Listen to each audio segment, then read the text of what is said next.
Good morning and welcome to Axis Direct Opening Bell, a quick pre-market briefing with key global cues, overnight trends and market-moving insights to keep you ahead.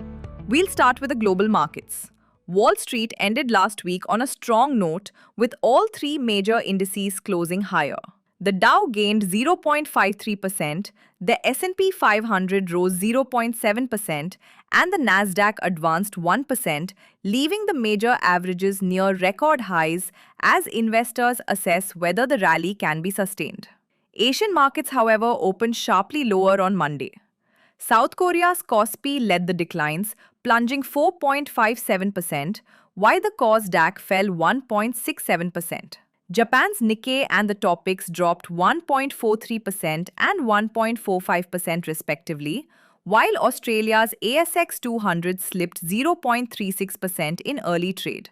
Nifty closed at 24,384 on Friday, up 66 points. Index continued its upward trajectory, maintaining a higher high, higher low formation and reinforcing the positive short-term trend. However, the index formed a spinning top candlestick near the 200-day EMA and the recent swing high of 24,367, indicating indecision at current levels. GIFT Nifty is indicating a 120-point gap-up opening after the US called off major strikes on Iran. On the opening trade, 24,500 will be the key level to watch as it marks the upper end of the 7-week consolidation zone between 23,650 and 24,500. A sustained move above 24,500 could extend the rally towards 24,600, the swing high of April 21st, followed by 24,750, which is the 61.8% Fibonacci retracement of a fall from December 2025 to March 2026. On the downside, if Nifty fails to hold above 24,500, profit booking could drag the index towards the previous session's close of 24,384, followed by 24,300. Looking ahead, the RBI monetary policy decision on August 5th, developments in the US-Iran conflict, and the direction of crude oil prices will remain the key market-moving triggers for the week. Headline indices extended their winning streak to a third straight session, ending the month on a strong note, driven by a sharp rally in NBFC stocks, robust Q1 earnings, and sustained FII inflows. The rupee appreciated 15 paise to 95.35 against the US dollar, despite higher crude oil prices and Middle East tensions, while FIIs bought 277 crore rupees in the cash market, taking the monthly net inflow to 22,258 crore rupees.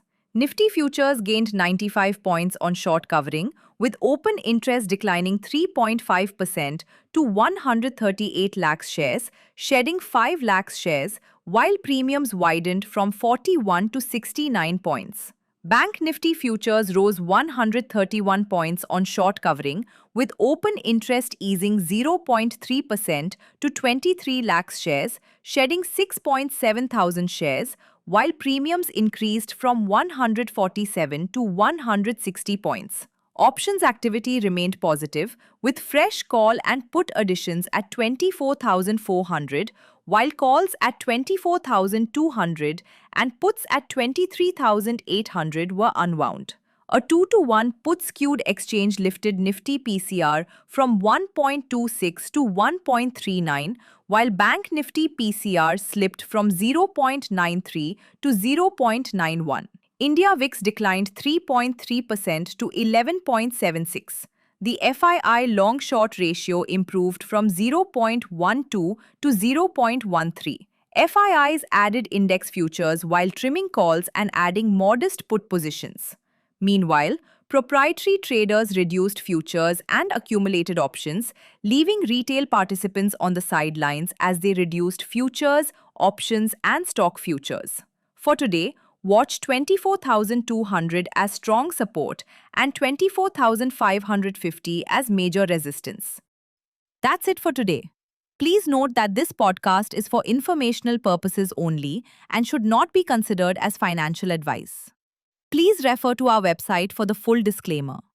Thank you and see you in the next episode. Investments in the securities market are subject to market risks.